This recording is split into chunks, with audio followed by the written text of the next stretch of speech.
All right, ladies and gentlemen, this is time to test the new board. I have it here. I'm using it now. I don't know all the levels are or anything yet, but please let me know if you're hearing me. First and foremost, so again, to recap, our board died on Saturday morning. And we now have another board, and it sounds good. Okay, thanks, Isaac. Can hear me fine. Nelly, thank you.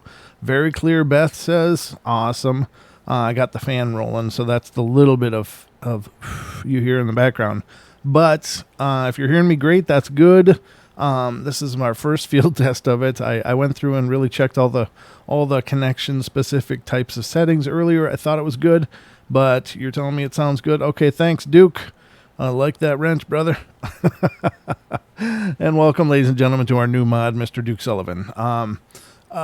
Great. Thank you, Carrie. I appreciate that. I think we're good. It was just my trepidation in starting the show tonight. It was just like, oh God, please let everything work. But I was much more careful this time, testing things out as I was on the last show with Don on Saturday. We had a nightmare. But anyway, I guess we're good to go. So I hope you're ready, because it's time for bed.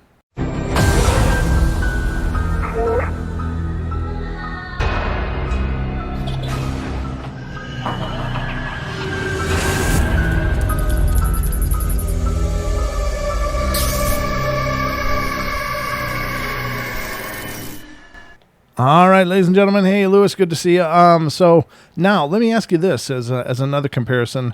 How is my voice in comparison to that music you just heard? Am I a lot louder? Is it a lot quieter? Is it about the same? Does it sound like a good mix? What are you guys thinking? So if you can just let me know, because I do want to make sure everything's leveled out as well as I can. I don't know, Duke, you're out there hearing me. Let me know if you could, if anybody you hear.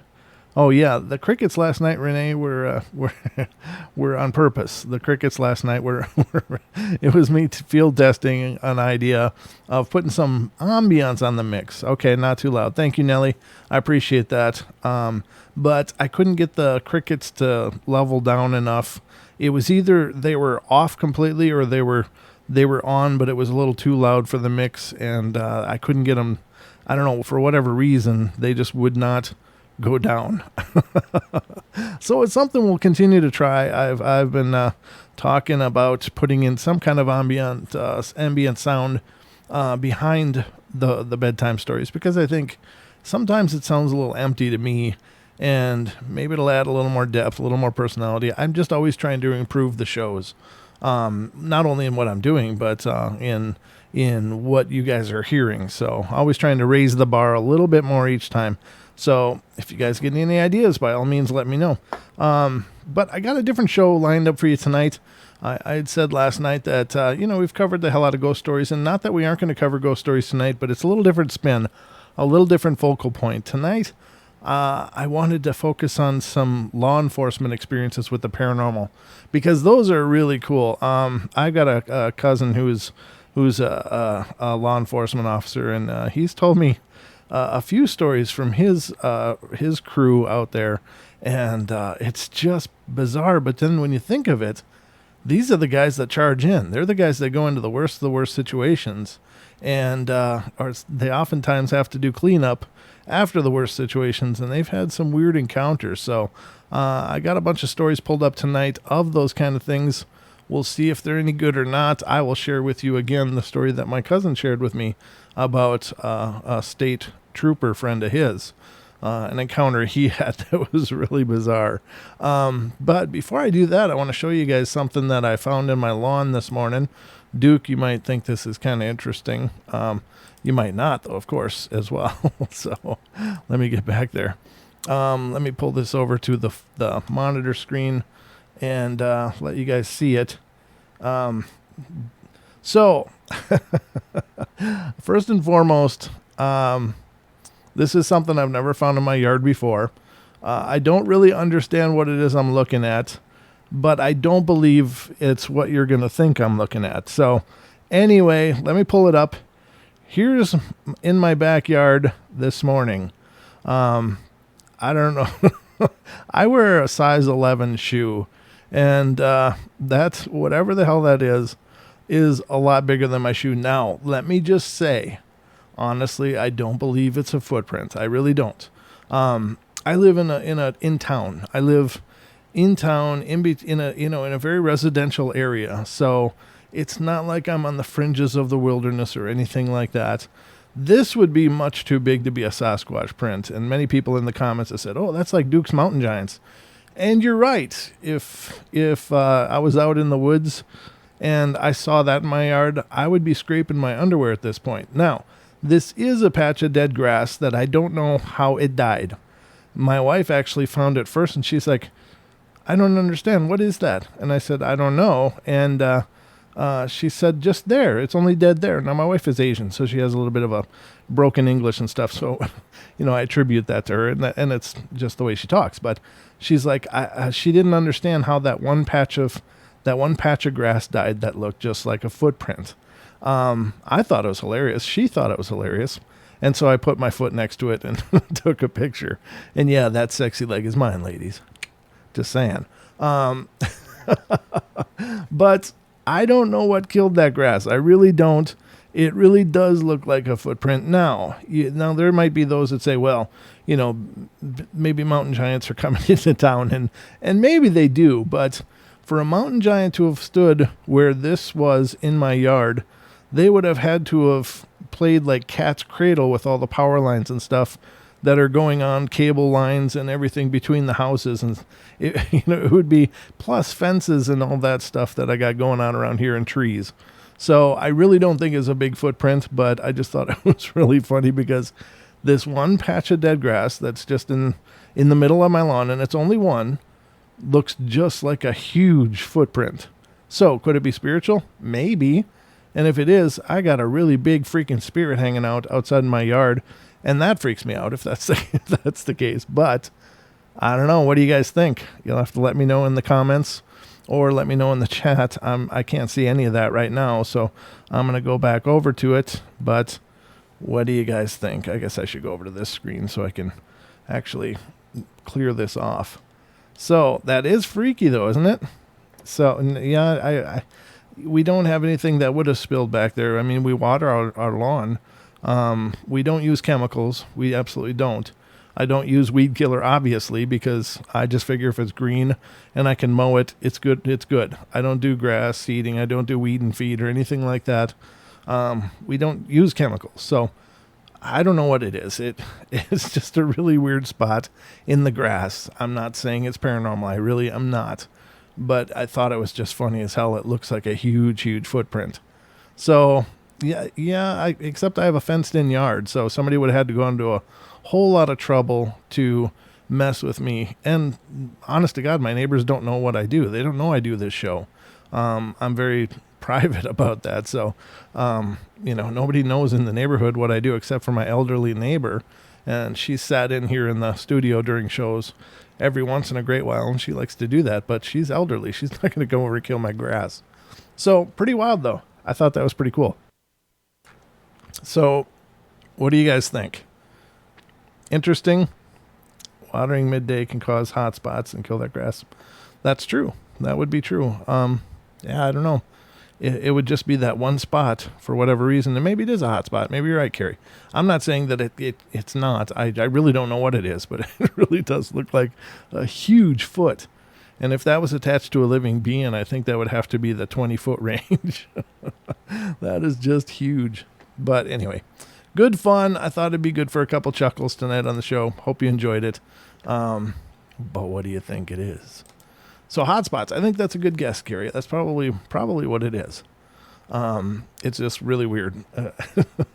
Just the one area of my whole lawn. Now there's other areas that are absolutely dried out completely, but those are areas we don't water, and this isn't an area we do water, so it's a little different. Anyway, continuing on. Now I told you I got some stories for law enforcement stuff. Now let me lead off the show by telling you the story that my cousin shared with me, and it's really a bizarre story. Now this is a ghost story, and I'm going to do my best to recall it and retell it with as much clarity as I can. Oftentimes if I'm off script, it may be a little variation from the actual events, but I'll get the main events right, but there might be some details that I'm missing or have wrong. But anyway, the story goes that he gets a call. His friend, who's a state patrol, gets a call for a welfare check on an elderly gentleman that lives out in a very rural area. And it's the winter time. And so he drives to the address as much as he can, but he realizes that there's a really long, like quarter of a mile, half mile driveway to get up from the main road to this guy's house. This driveway is not plowed. There's no way he can get his cruiser up through the snow and up to the house. So the patrolman gets out of his car and trudges his way through the snow all the way to the house. He gets to the house, walks up to the front door, looks in, there's a window right beside the door, and he can see the old man sitting there watching TV. And he's like, wow, okay, so he knocks on the door. And the old man doesn't budge, doesn't move, doesn't do anything, just sitting there watching his television. The guy's like, well, maybe he fell asleep sitting there and he's just not hearing me. Maybe he's hard of hearing. So it's rap, rap, rap, rap, rap, louder and louder. And then he was thinking of kicking in the door, but he thought, well, maybe I could walk around and find another door and get in without breaking this guy's door. So he walks around the house, goes into the back entry, and is able to gain entry there, opens the door, and there is the old gentleman laying on the floor in the kitchen, dead for several days. Very bloated, very ripe. Goes over to the living room, the TV is not on, and there's nobody sitting there. So, true story, as it's been related to me. Very creepy. Apparently the guy it happened to was really, really, really freaked out about this event. Had never seen anything like it before. But I guess the old guy was hanging around. Must have been Jeopardy on TV or something. But very, very wild. Very wild. Yeah, I'm sure it's a terrible smell, William. You're right. I know a lot of times they burn coffee on those kind of scenes just to try to take that smell out of the air. So let's get to some of these stories that other law enforcement have encountered in bumping into the paranormal.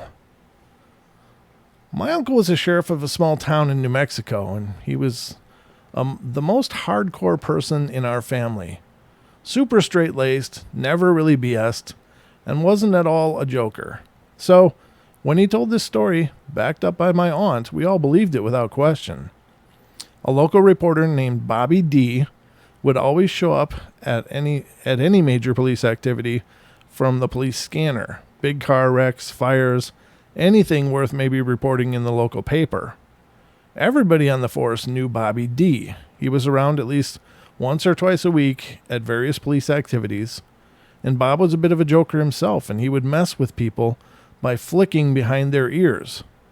People would react to the flicks thinking it was a bug, only to turn around and see it was Bob jerking around. Everybody liked Bob. Unfortunately, Bob had bad lung cancer and died pretty suddenly. His wife buried him against his wishes. He wanted to be cremated.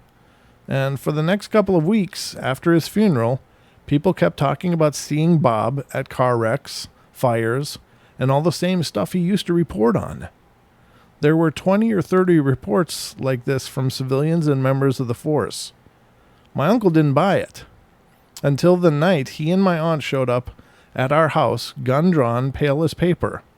We asked him what the hell happened, and he had to sit down, take his breath, compose himself, and started to outline what had happened. He says, "This is a guy that I never saw get rattled by anything at all." He said that my aunt and he were sitting on the couch in their house watching television. There it goes. Okay. Watching television, and my uncle kept scratching his ear over and over. And finally, my aunt asked him what the problem was, and he turned around just in time to see their bedroom door open and Bob D standing there in the doorway, clear as day. My uncle jumped up, cussed or something, got my aunt's attention, who turned to see him there as well.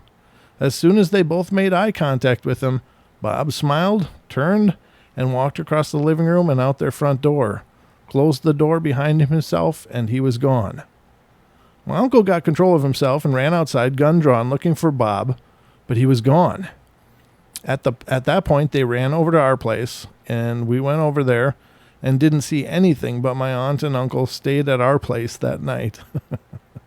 At work the next day, all the guys on the force were giving my uncle lots of "we told you so."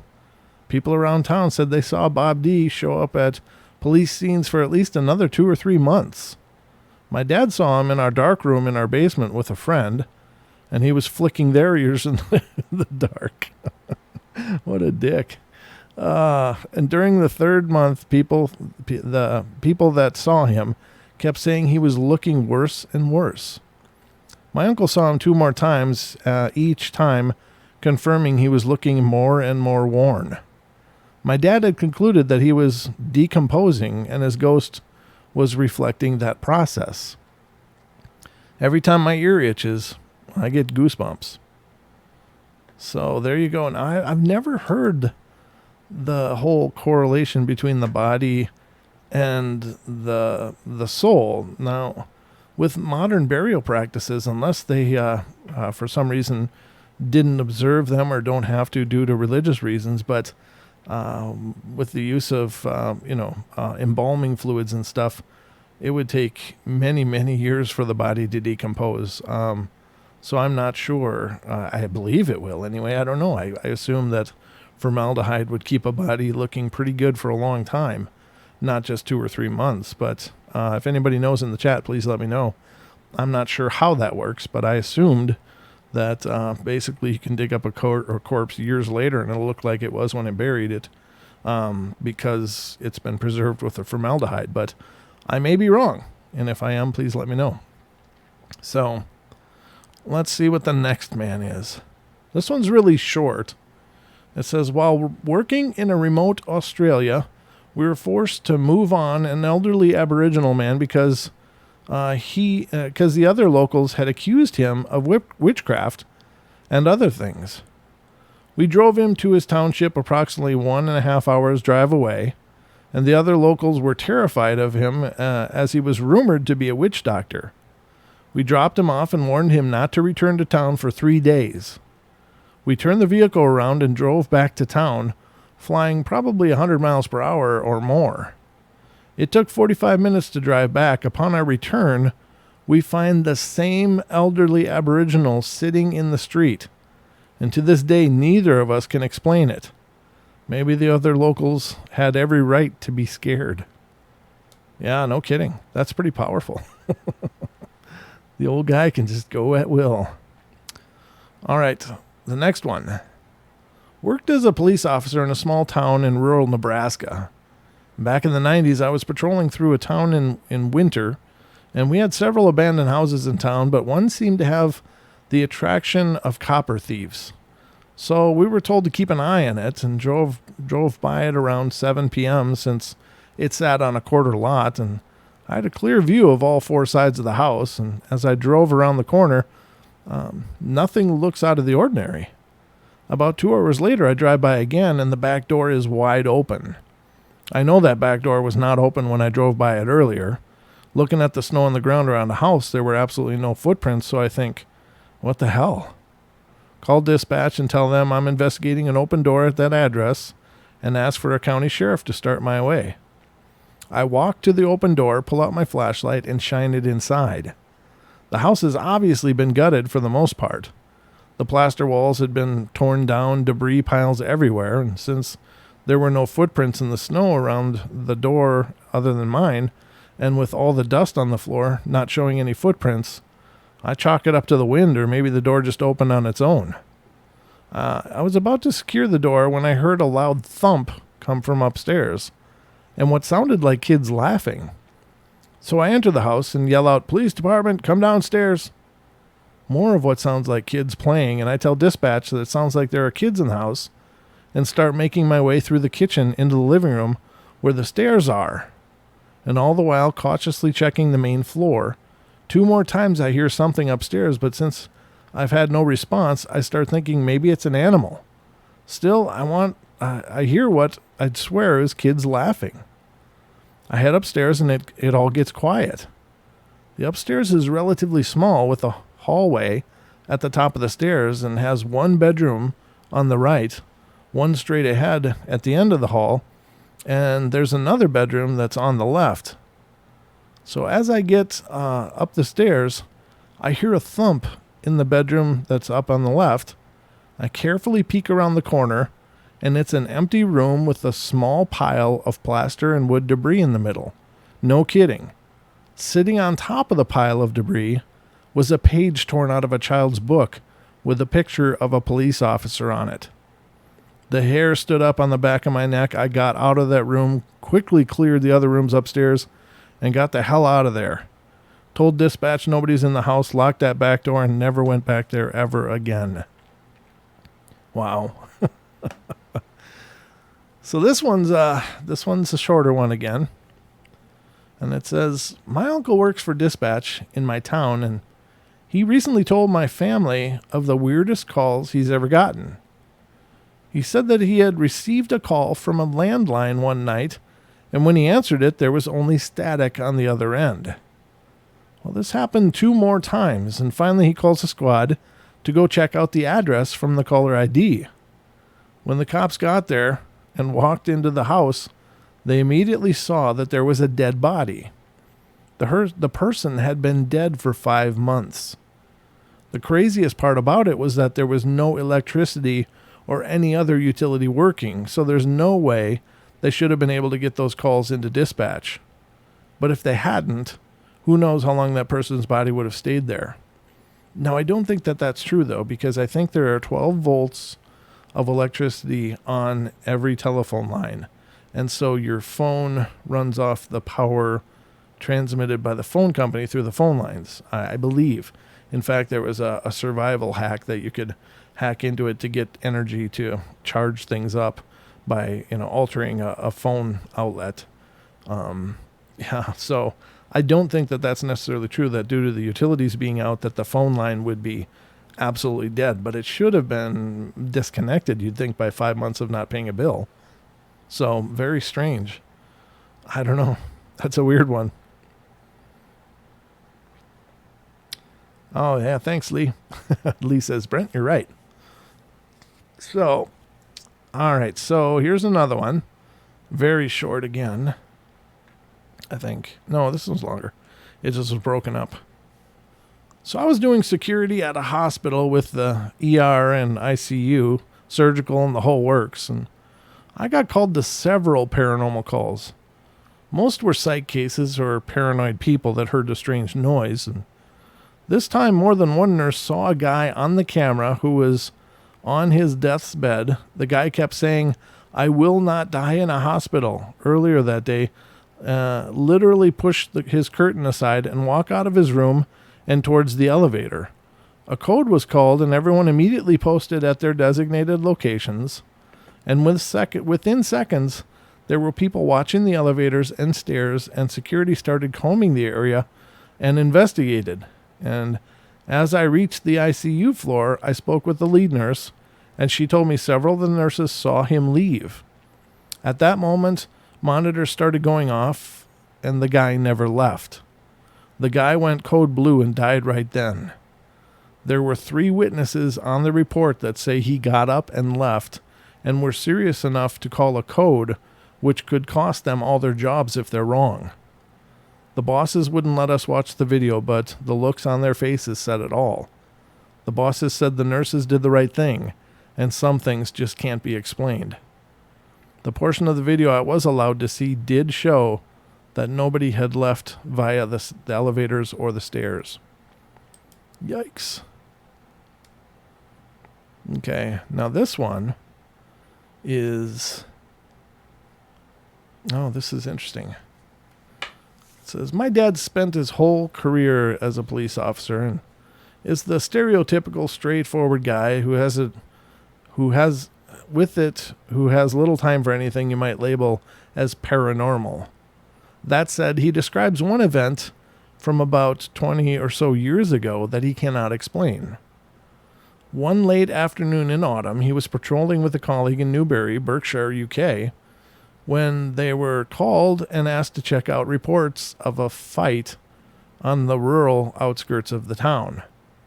Apparently, sounds of an altercation had been coming from a field, of all places, and locals were concerned, but hadn't been able to describe or give anyone any more information.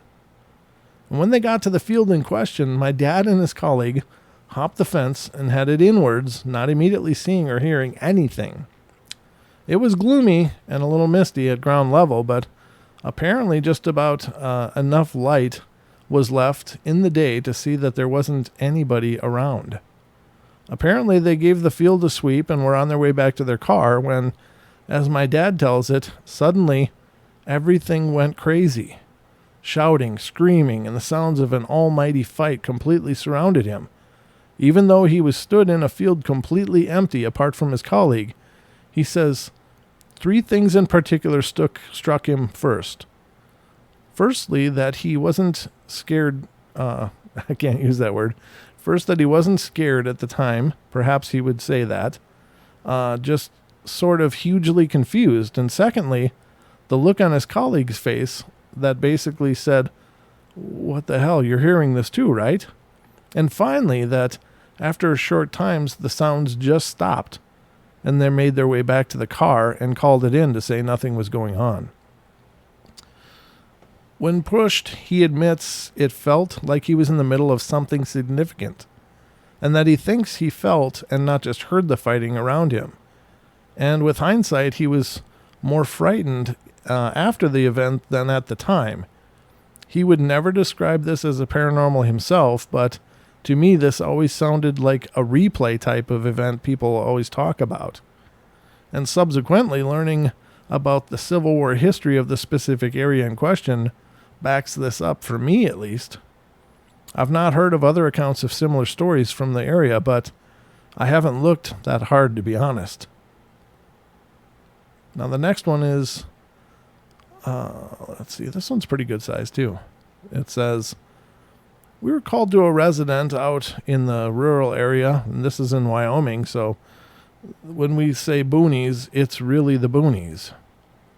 At about 11 p.m., it was about suspicious activity, and when we got there, we're told by the family living there that there are very strange screams coming from a creek about 1,000 feet out. And sure enough, waiting outside on the porch with them for about a minute, I heard it. It's very hard to describe what it sounded like. It was like a woman in very severe distress, but higher pitch. And each scream lasted for about 10 to 15 seconds. Sounds a little squatchy to me. It never sounded like it was saying anything. It just sounded like a cry of sheer terror, and it repeated again.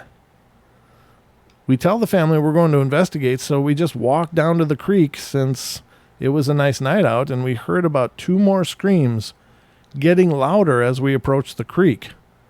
By now we're both really freaked out, but there are 2 possibilities. Someone is getting murdered, maimed in the creek bed, or it's a wild animal. Well, as we approach the creek bed, we hear no screams for about 5 minutes. We search around and we find nothing, yelling at the top of our lungs for somebody to come forward if they are there. Then we heard the exact same scream behind us, exactly from where we came from. We get about halfway back to the house and the scream comes so loudly it seems to be right next to us. Frantically shine our flashlights everywhere and find nothing. No eye glints of animals, no rustling of bushes, just silence. We trace our steps back and the scream comes from around the creek again. This time it lasted for about 30 seconds and was much louder than before. Where the hell did it go? Okay, I lost it. What the hell? Sometimes this page resets. Oh, our retreat becomes a little more hastened. Sorry about that, ladies and gentlemen. It was just the page jumped and I didn't know where I was. By this time, we're both scared absolutely. I can't say that word either, but you imagine they're terrified. And verified with the family to call us again if they heard it. They never did call again, and we got the hell out of there. I still don't know what it was, As an avid outdoorsman, I know no animal makes a cry like that, especially one that can move stealthily without being spotted by flashlights. Something else that weirded me out was that it was completely silent while the screams were happening. During the summer in Wyoming, there is always some type of animal sound, ambient sounds, frogs, crickets, owls, coyotes howling, but there was nothing until we were leaving and the screams had stopped. Then a frog started croaking. It still gives me the creeps to think about it. That is horrible. That's horrible. Horrible stuff. I tell you, horrible. Yeah, that's what I was thinking, Duke. Yep. Okay, so we got another one. Back when I was working as a cop on a military base, I loved working night shift. I didn't deal with 99% of the crap that day shift dealt with, and what little stuff we did deal with was usually really interesting. Well, most every building on the base is alarmed, and the alarms are tied right into the desk, so we know the instant that they go off. When we get an alarm activation, we close the base and go check the building, pull on all the doors, see if we can get in, and if we can, we go into the building and secure it. Check all the doors and corners to see if someone set the alarm off. Well, one night I was on patrol with my alpha, which is a partner, I guess, and we get called to respond to an alarm activation at the elementary school. So we go, we secure the building and call in that the building is all secure, no problem, and keep patrolling. About 15 to 20 minutes go by and we get another alarm activation. We go back out there and check, and now there's a maintenance door open that leads into a boiler room and nothing in it. We close it, lock it, and get out. Another 20 minutes, another alarm. We respond, all the doors are still locked, and we can't get in. Maintenance door is locked, call in the all clear. This time my buddy and I sit on opposite sides of the school and watch to see if someone is coming and yanking the doors real hard to set off the alarm. We sit there and watch. Nothing happens, and right as we're about to leave, another alarm activation as we're sitting there. We inform the desk that we'd like the building manager on site to help us secure. Hold on. Damn it. It's helped us to secure the interior and let us know. Or let us in, rather. This is now like 3 a.m. Sorry, this page keeps jumping. It's got these weird, stupid ads that keep popping up and screwing up where everything is. Annoying as hell. Building custodian shows up and we start doing a walkthrough, checking all the classrooms and checking all the maintenance rooms, and that's when we see one of the maintenance doors open with the lights on in that room. Now this room is literally the size of a closet. We walk down there and look in, when no one's in it, and then the door is locked when it closes. We look in there and we find a single footprint of a bare foot made out of water. Left foot, as I recall, of a small child. Freaked the living hell out of us because no one reported a missing child and the entire building was clear and still locked up. No one left, no one entered, and we checked every inch of that damn place, literally 3-hour deep sweep, including ceiling tiles. Freaked the ever-loving hell out of us, and to this day, my partner refuses to go into that school. Speaking of which, schools are really spooky when they're empty. Yes, they are. They're kind of spooky when they're open, too. No, I'm just kidding. I wasn't the best student, as you can imagine. Something about not paying attention. No, just kidding. All right. Ooh. I don't know if this one sounds creepy. This wasn't my call, but my dad served for 25 years. Wasn't really a ghost story, but I think it's worth telling. Hold on. One night, he gets a call from a woman who says her neighbor has made a pact with the devil. The woman calling is about 35 and a religious wacko. The neighbor called about is about 75 at the time. My dad went over and knocked on the door, and an old lady answers, and all happy, nice place, decorated the same way for the past 50 years. She invites my dad in without even asking why he came.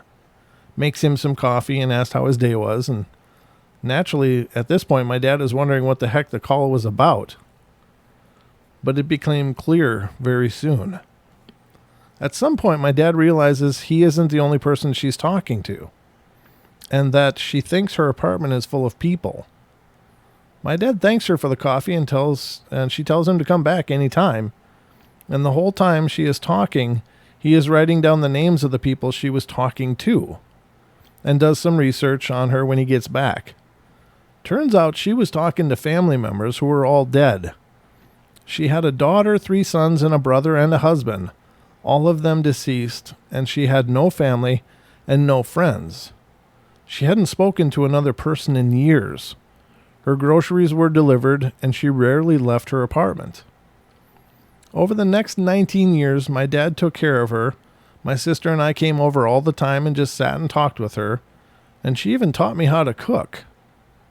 Over the years, she stabilized and stopped talking to her dead relatives. She just needed people to live with.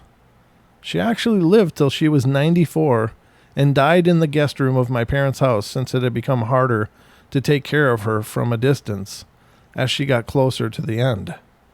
She was like a grandmother to us. Well, that's not paranormal at all. That's just beautiful. That's a cool story. I think it's important. A lot of cultures around the world, they embrace their family, and they embrace the matriarchs and patriarchs of the family, and it's an honor, to be with them. Our culture here, we kind of just find them inconvenient and either ignore them or push them away to homes for other people to deal with. And it's neat that some people step up and take care of them.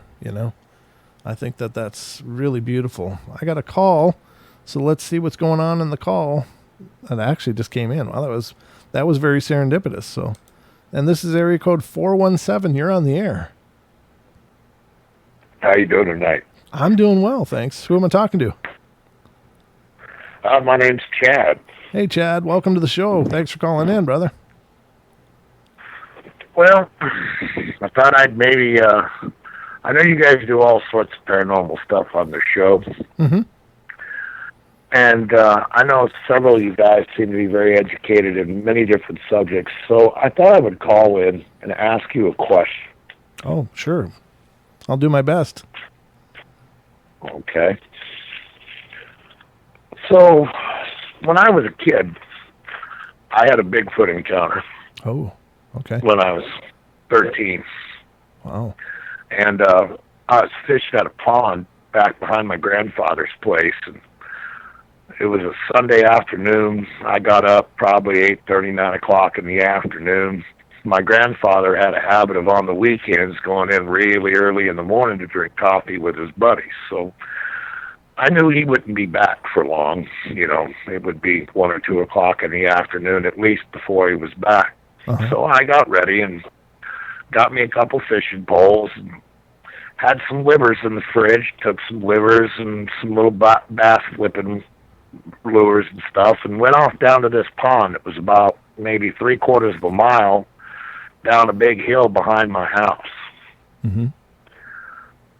So I fished there for a few hours, and things happen around you, and your mind will make excuses for things. Uh-huh.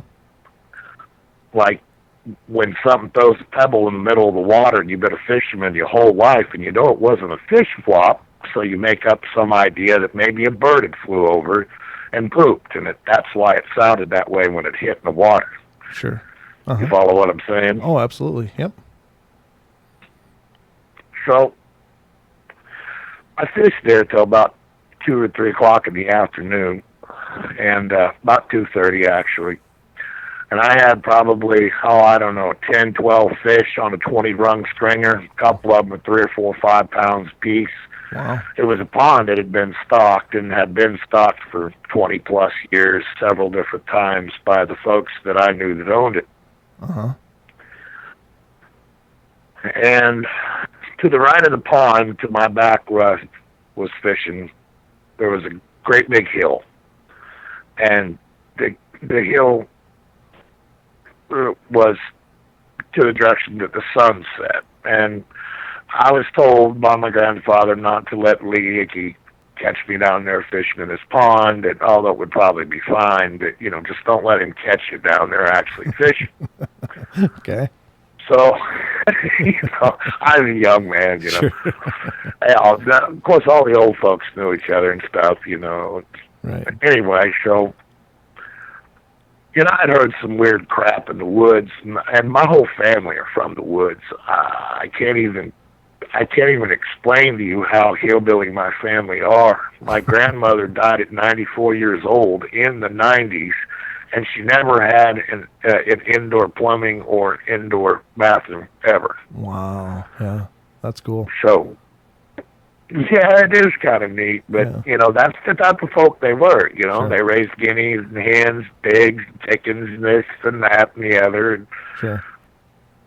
so, I'd been in the woods plenty, I rabbit hunted.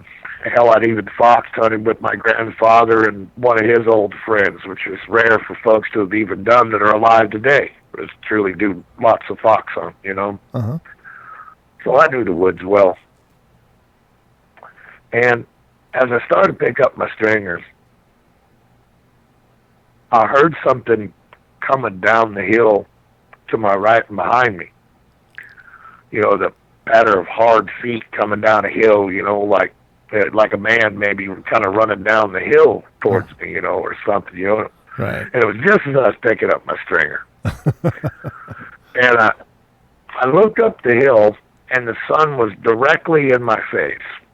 And I think this thing knew that, Uh-huh. knew that he was approaching, that direction, that away on me. Right. And, I look up and I saw something just clambering down the hill, and I thought it was I thought it was the guy who owned the place, Right. Right. And so, and I couldn't really tell it was anything particular, just that it was something coming. Right. Of course, I'm thinking someone, I'm not thinking something, Right. And I snatched my stringer up and go to trucking it towards the kind of the mouth of where this pond connects to a little cedar thicket that's in a valley where all the water run off through the draw and come down into the pond naturally. Mm-hmm. I looked back over my shoulder and I didn't see a thing, but I just kept the trucking her, just kept it moving. And had a big stringer fish. Boy, I was proud of myself. I was going to go up to the house and, clean them up and feed me and my grandpa and stuff, Uh-huh. And it's probably 100 yards from where I was fishing, which was one of the closest parts on the right side of the pond to get as close as you could to the guy who owned its house without him really seeing you.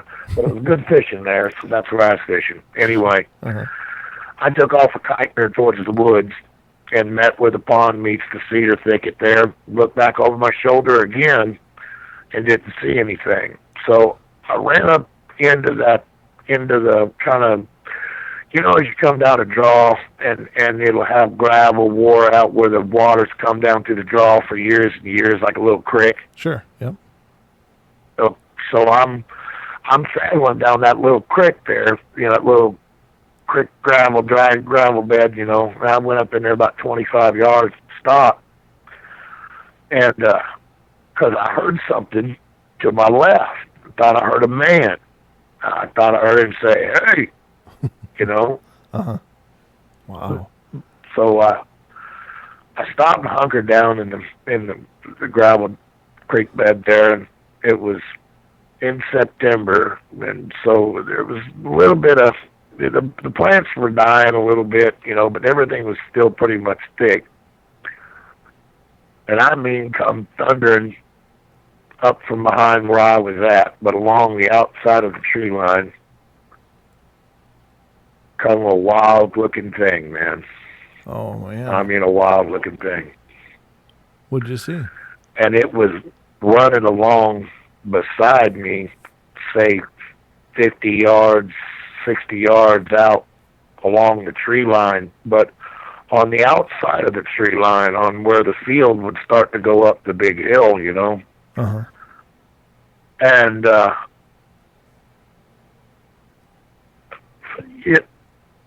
you don't. it's hard to, man's not prepared for something like that, Right, right. Yeah, that's I tough. was just a kid, Yeah. I I'd seen bear in the woods, and this was here in Missouri. This is years before there was ever any bear in Missouri. I saw mountain lion in Missouri years before the game department would ever admit there was one. How my family turned them on to where they could trap both a bear and a mountain lion, and they got both a bear and a mountain lion exactly where we said they was going to be the whole time, while they said there wasn't going to be any there. Well, they were there Sure. because we knew we were there because we know the woods so well. Right. Mm-hmm.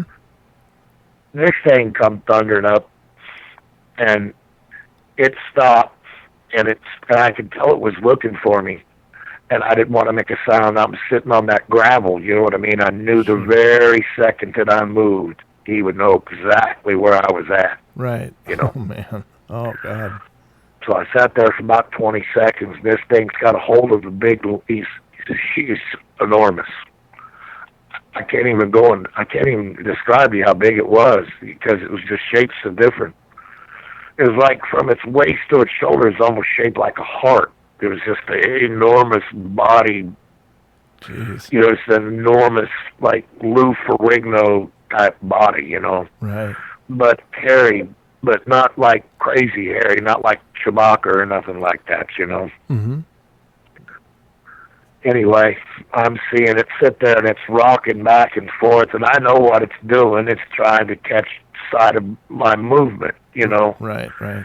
About that time, there's a big snap. I mean, a huge crash snap about 15 yards from me off to my right.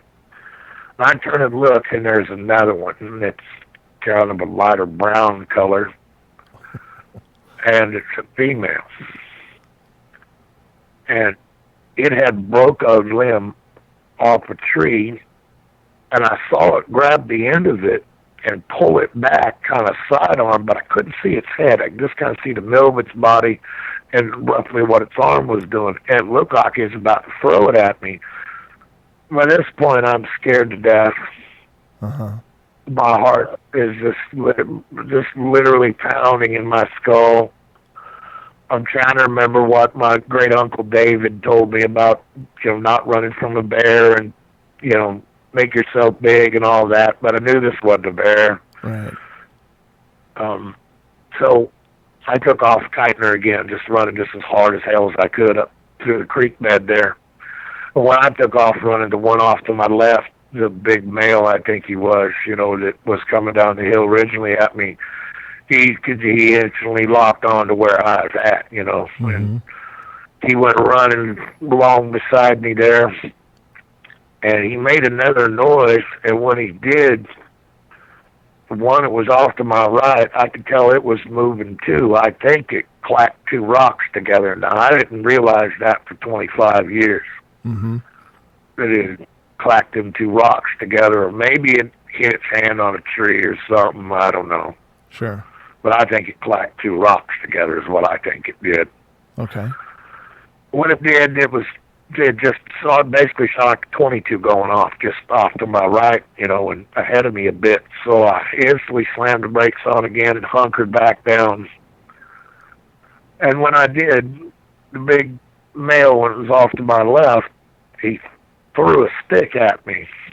Oh. Not like a log or nothing, like he was trying to cold cock me or nothing, Right, right. But he threw a good sized limb, maybe the biggest of my arm and maybe 4 or 5 foot long. Oh, jeez. And he threw it, and he hit me right in the left arm. Ow. Now, that sounds like it's, maybe trying to kill me or something, but I've had a lot of years to think on this. Uh-huh. I don't think he was trying to kill me. I think what he's trying to do is get me to drop my... Fishing. Yep. He wanted your fish. Yep. That's right. He's trying to, by God, get me to drop that stringer fish is exactly what he's trying to do. Oh. Because he hit me in the wrist and I dropped it and I picked it back up because in my left hand I also had my I don't know if you've ever seen them, those old fillet knives. All they are is a blade. They're just so damn sharp. You look at them and get cut. Yep. Yeah, I'm familiar with those. You know, you can buy them at a Walmart for about $5. They are just so damn sharp. You know, you can cut diamonds with them. Yeah. Anyway, I had it in my left. I had the sheath of it in my left hand. I didn't have it pulled because I had both my poles in my right hand. I had my toolbox and my stringer and that knife holding in my left hand there. Uh-huh. And when he did, I dropped both of my toolbox or my tackle box and stringer, but I got them both back in my hand just in a millisecond. And it scared me bad enough I kept running. I picked up and started running again. I started to get to the bottoms of, okay, so my grandfather's place, if you go out behind it, went out for about, say, 100 yards to sparse trees that he'd cut down over years, you know what I mean? He'd like to have trees in the back amount of woods that he had, but, you know, he didn't want it all grown over and where it's ticks and chiggers and every other thing could just get up to your house, you know? Sure.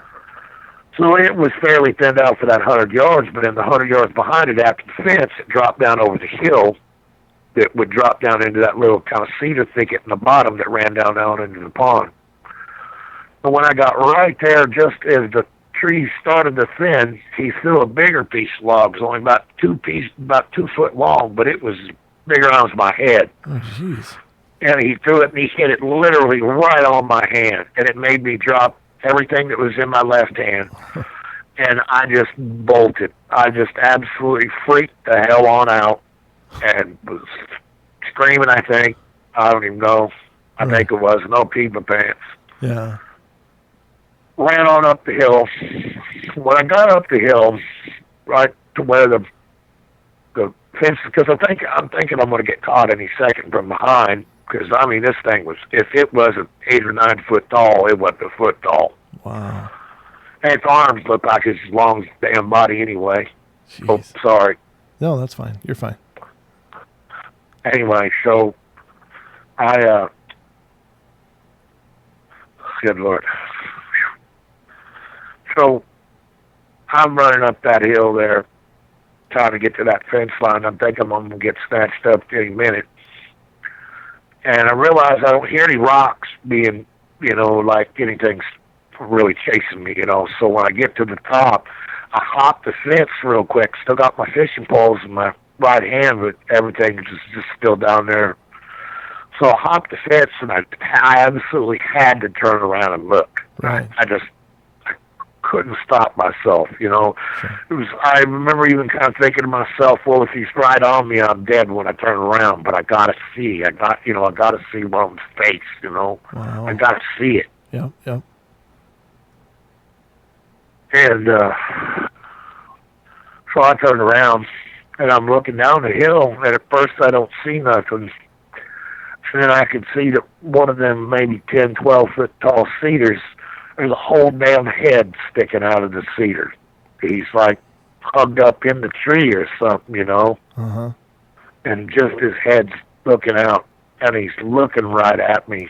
Oh, God. And he doesn't have a look like he wants to kill me. He has a look like,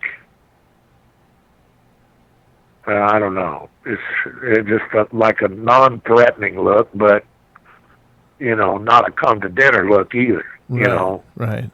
It's just rather benign, like it was just, like it was more like me watching an animal out a car window at a game park or something, like he was watching the fascinating human run up the hill, you know, like a madman peeing his pants, shrieking and screaming, you know. Yeah, but wow. Amazing. I'm sure I was quite a sight, you know.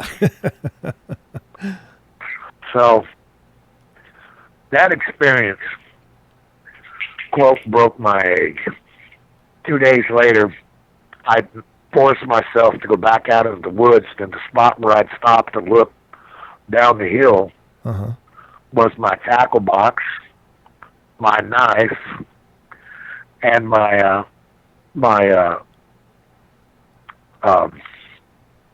stringer. No fish on it.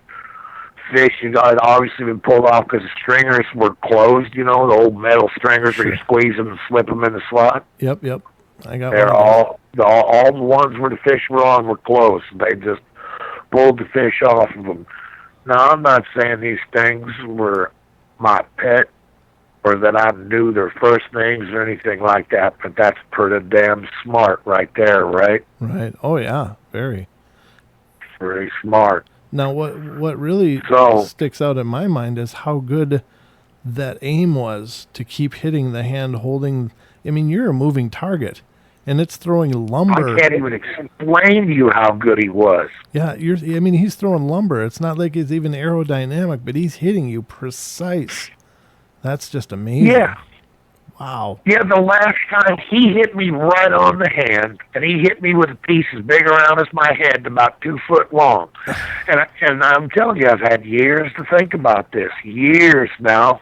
I'm 49 years old, and this happened when I was the day before I turned 14. Jeez. Wow. So I think that he figured the first stick wasn't big enough to knock the crap out of my hand, and so he got a little, he got a little bigger piece to get the job done. That is amazing. So, So he, I have to ask you a question. by all means, please. I've studied these things ever since. I'm 49 years old. I've read probably 400 Bigfoot books. I've read over 500 books on UFOs. And I am consumed by this subject daily now. The older I get, the more I want to know about it, whereas a younger man, I didn't want to talk about it ever. Sure.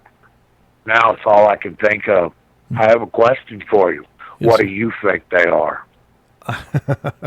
You know, I don't think to me, and this is just my opinion, and like Wes always says, and there are no wrong answers for this, but I think they are just a very intelligent hominid that's managed to stay away from where we are for the most part and live on the fringes of our worlds, and I think they're a natural part of the world. I do, but I know some people think that they're, having to do with UFOs or something like that, and I don't think they're from outer space. I think that they're from here, but I think I they're. do too. I'm sorry. I do too. Yeah, I just think they're. I mean, we are not very good in the woods by comparison to animals, but these things, that's their home, so they can live out there and survive and thrive and have no trouble avoiding us. You think of things like cougars and mountain lions and stuff. They're an intelligent animal, but they're very, very, very rarely seen. And Yeah. so that's their ability to stay away from us. And I think with more intelligence, it's the same thing. These things they choose to avoid us. They don't have much trouble doing it because they're living in a ghillie suit, for God's sakes. They can disappear pretty easily in the forests. I think they're a part of our natural world. And so there may be some people out there going, no, they're this, they're that, but the point is we just don't know. I mean, everybody has their ideas. And until somebody can, get one to cooperate with some studies, we're just never going to know for sure, Yeah. Now, let me ask you. The reason why I ask you that is sure. because Go ahead. there's more to this story. I don't want to go into it, but there's more to it. Okay. It's like there's more to it. But I want to tell you this. When I looked back down the hill and I saw him standing in the little cedar tree, little to him, whatever, it was huge, but when I saw him standing in the cedar tree, right on his face, well, basically on his head, but I can't remember, it was on his head, started like a flash of light. Mm.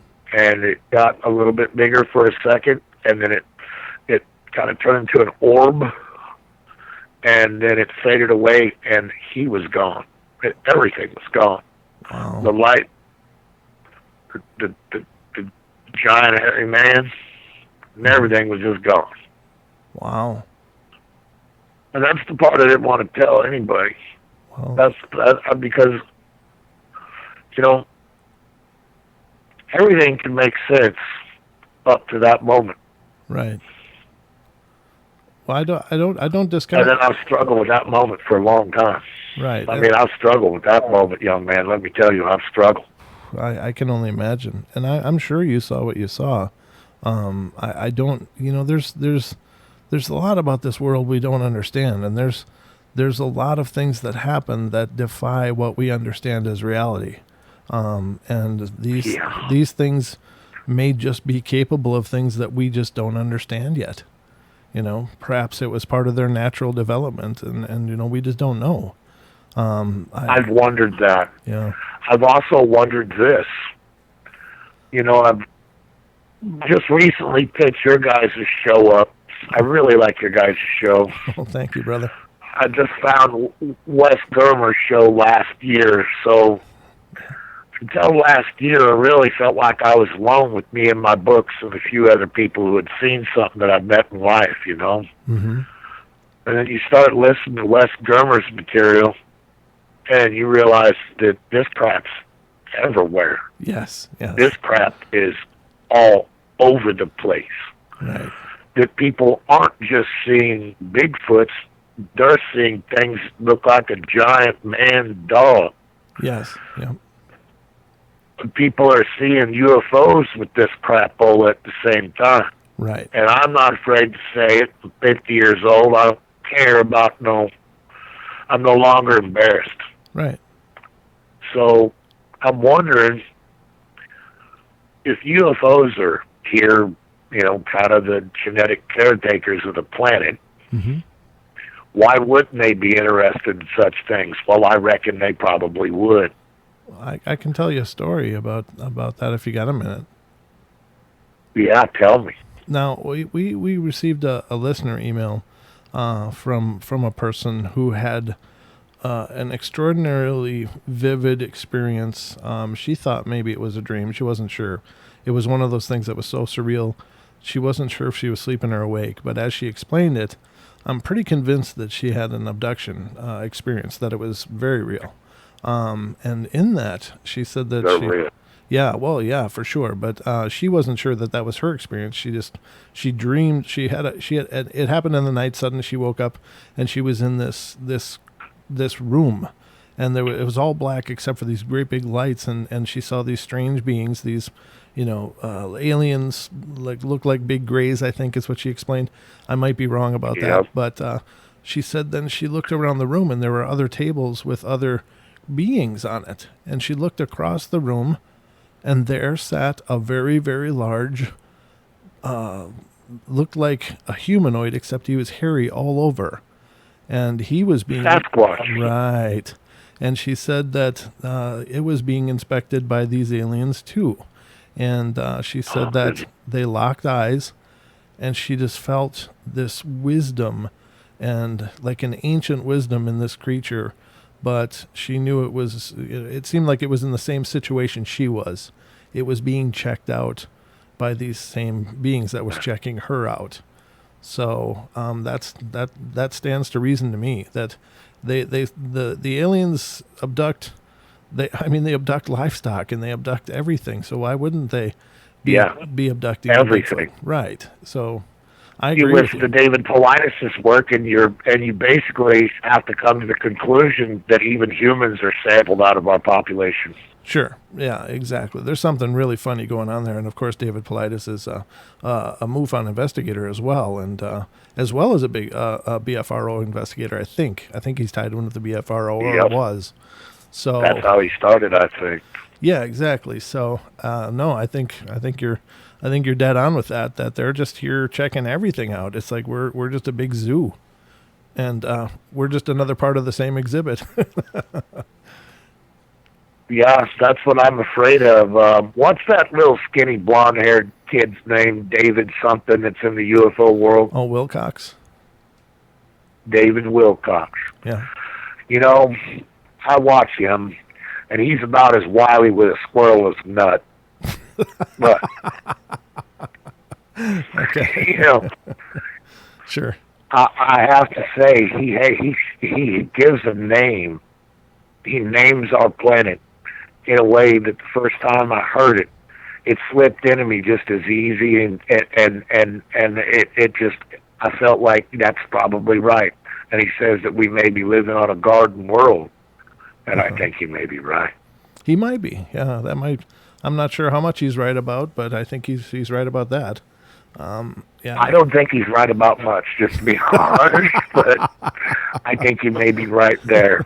I think he may have that one pegged. Yeah, yeah, he might very well. I agree with you there, brother. And I would encourage you. I mean, your encounter story is really amazing, and I would encourage you to reach out to Wes too and let him know. He may very well be listening. I don't know, but reach out to him at Wes at Sasquatch Chronicles and get a hold of him, because your story is amazing. It's a fantastic account.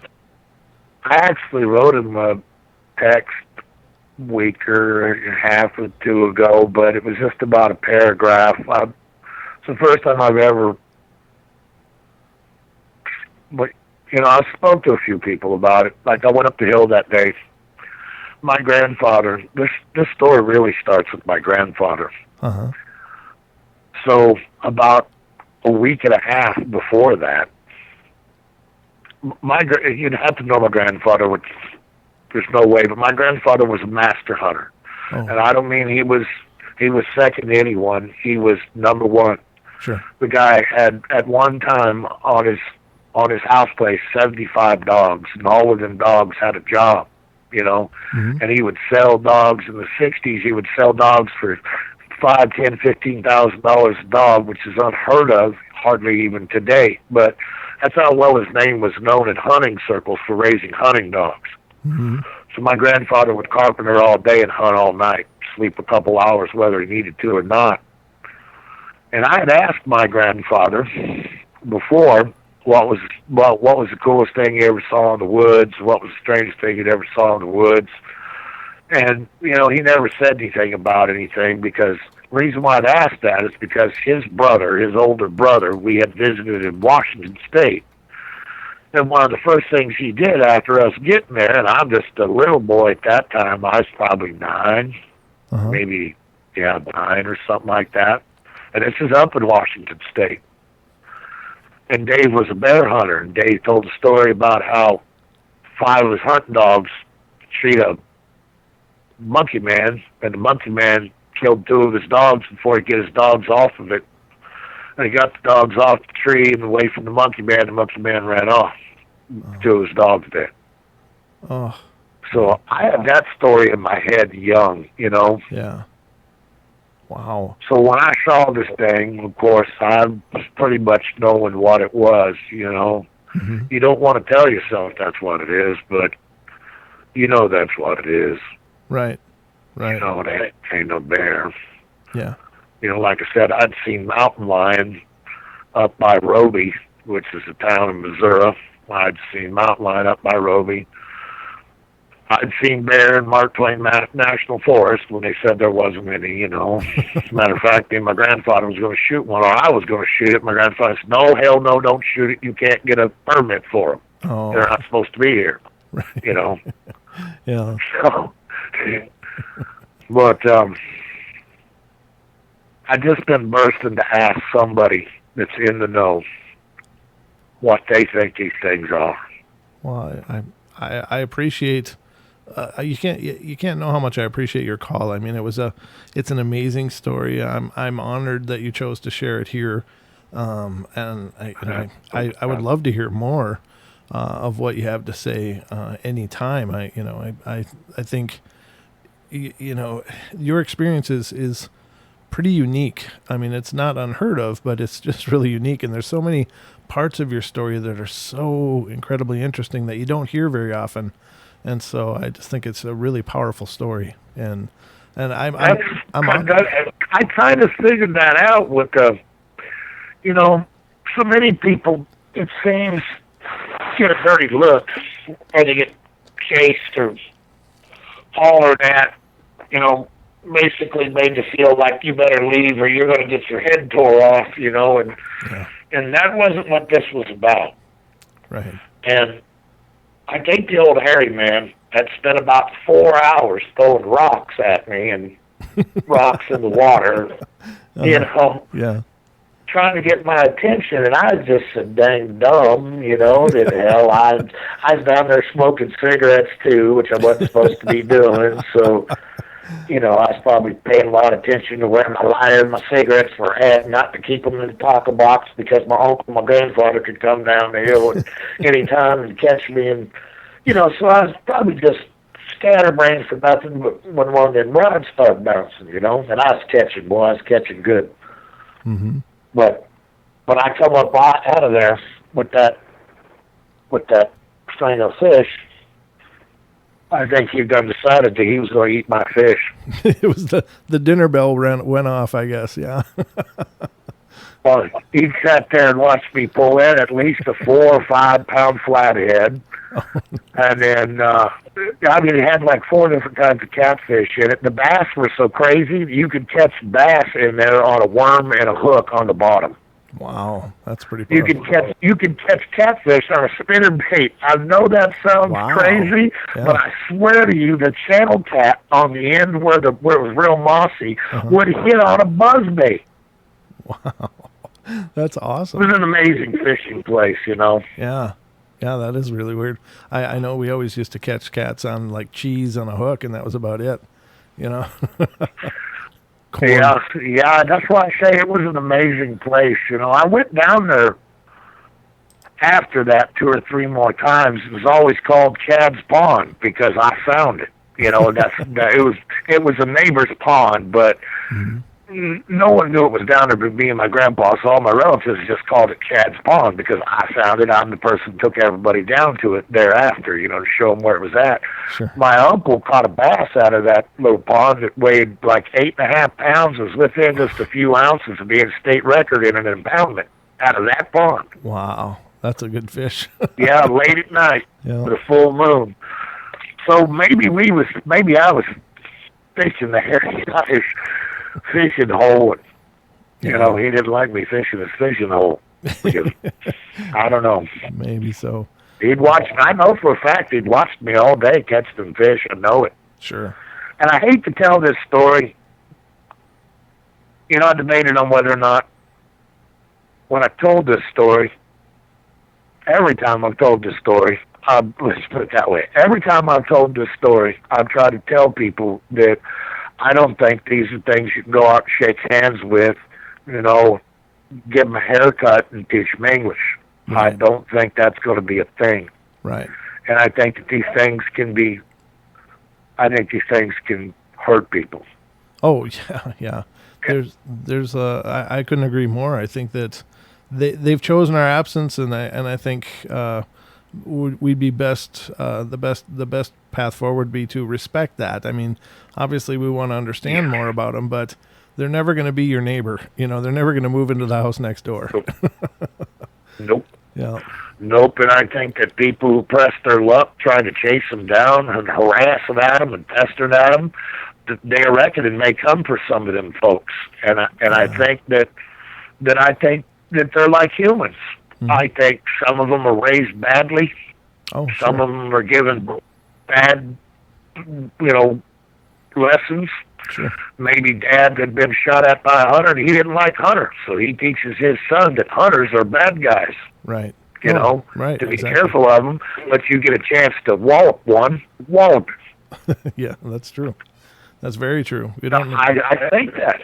I really do think that. Yeah, I think that's makes perfect sense.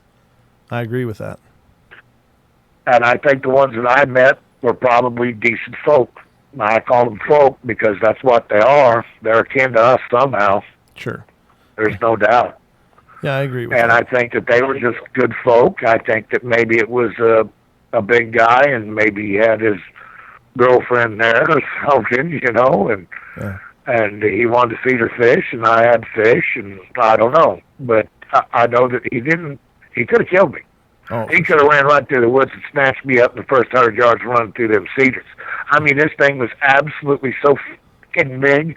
And the branch that he tore down, I went back down there 2 days later, as I said, and I told you I found my tackle box and my stringer and my knife sitting there. Well, about a week after that, my uncle asked me, he said, hey, you been down there fishing this week? How's the fish? I said, well, fishing's really good, but, I don't want to go. Oh, yeah, hell, come on, go with me. And he kind of made me go, Uh-huh. And so as we're going down through there, I made sure and come back by where that tree limb was at. Man, I'm going to tell you right now, and you ain't going to believe me, but I'm going to tell you what. I know what white oak and black oak are here in Missouri. They're oak, by God. They're tough. Yeah, they are. They're tough. They'll whip a tar heel in a minute, Uh-huh. And this thing pulled down a branch as big around as a damn football. Oh, wow. Just pulled it down. Yeah. Just pulled it down. Crack. Brought it to the ground. That's pretty impressive. Yeah, that's amazing. I'm sure that's what he broke the pieces off to throw at me. that was called ammunition. I don't know. I don't know. The last one he threw at me couldn't have been from it, or maybe it could. He could have took it with him. Hell, I don't know. But yeah, I don't mean to laugh. The last one he threw at me. Yeah, it's just amazing, Well, every one of those throws sounds amazing because he was dead on every time, and you were moving and running. So I'm absolutely I'm impressed as hell. Wow, that's very cool, Chad. It scared me so bad that I ran off to the Army when I was 18. Tried to prove to myself that I was a man, that I could go back in the woods and stuff. And just to be quite honest, I haven't been back in the woods much at all since then. I do fishing, but that's normally along a state impoundment, and then I'm still looking around, and I've got a Delta Colty lead on my side. Mm-hmm. Yeah, well, but that's a tough bar to meet, on that one, because they scare everybody. I mean, then they can scare everybody because they are just so incredibly impressive, huge. I mean, we're toddlers next to them, so it's certainly not the measure. Toddlers. We're not a measure. You are not kidding. We are toddlers next to them. Yeah. So I don't blame you, brother, for what you've been through. I think that makes perfect sense. Well, I appreciate you answering my questions. I'm sorry to take up too much of your time. No, I got all the time you need. It's, it's a great story. And again, I'm really honored that you chose to share it here and with me and the listeners. And I hope you'll call in again. I mean, it was great talking to you, Chad. Yeah, thanks. I appreciate it, brother, and continued success. All right. Thanks a bunch. And you have a great night. Okay. Good night, sir. All right. Well, there you have it, ladies and gentlemen. That's exactly my point about the portal is I can plan a show, but the shows kind of make themselves, and Chad's call tonight is definitely no exception. That was brilliant. I couldn't have found better stories if I had spent a month looking for stories for the show than what just happened by someone calling in.